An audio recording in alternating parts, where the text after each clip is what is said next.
Hi there, I'm Gordon Bowness at the Writing Outside the Margins Queer Literary Festival. With me now is filmmaker, playwright, and performer John Cameron Mitchell. Thanks very much for coming. You're welcome. Hi, I'm John Cameron Mitchell, and you might know me from a film that I made called Hedwig and the Angry Inch. You might have also heard a little bit about my new film, Short Bus. I'm thrilled to be here, because this kind of thing doesn't happen in New York anymore. There's no real gay culture other than getting fucked up in celebrities. And you could say that that's happening everywhere in mainstream gay culture. There's a kind of simplification and lack of community, and maybe the internet has kind of broken up some community bonds. But maybe it's also the price of acceptance. It's less necessary in some ways. You know, a certain kind of close-knit community, it starts to all integrate. But it is a shame, you know. The farmer loved fish so much that he brought it in for his wife to cook.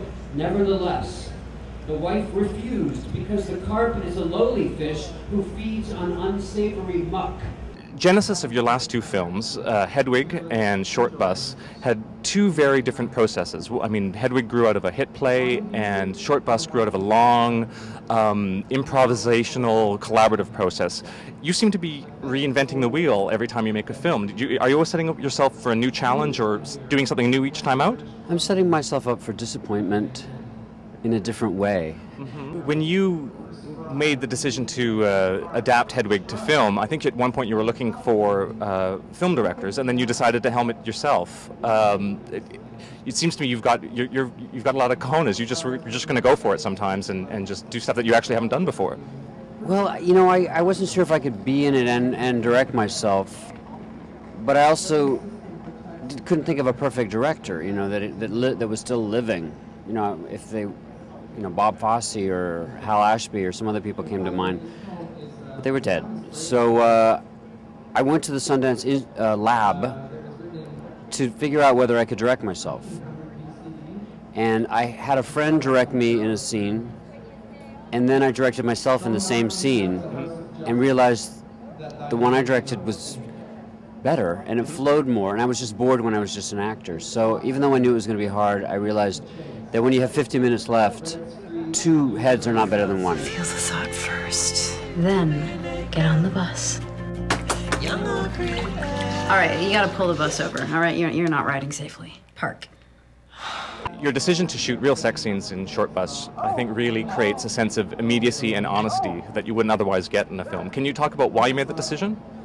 For that very reason, so people would buy it, so people wouldn't feel condescended to. I mean, you see a lot of films that are beautiful, well-made films and for adults, and it's about a relationship, and then the beginning of the sex scene, it sort of dissolves to the end of it, as if you're being treated like a child, patronized, as if you can't handle it. If you can handle it in life, you can handle it in a film. So you're a sex therapist, but you've never had an orgasm? It feels a little bit, kind of like somebody's gonna kill me, and I just have to smile and pretend to enjoy it. Also, sometimes when they do show the sex, and, you know, it certainly happens outside a Short Bus, there tends to also be kind of a fear of it. So like a lot of European films that use sex, it was very negative. It was always tragic or horrible, and it avoided the humor. I just jerked off, actually. Did you think of me? The next thing I'm doing is more of a Hollywood thing, about a family getting their sister out of a cult. It's kind of a comedy on the surface, and that will be probably more virtuoso actors working with a set script. The script's been worked on for a long time. It's written by someone else, actually the daughter of the man who wrote Annie, and it's hilarious. You know, it reminds me of, you know, mid-period Woody Allen or Albert Brooks. You know. Thank you very much, John Cameron Mitchell, for being with us this afternoon.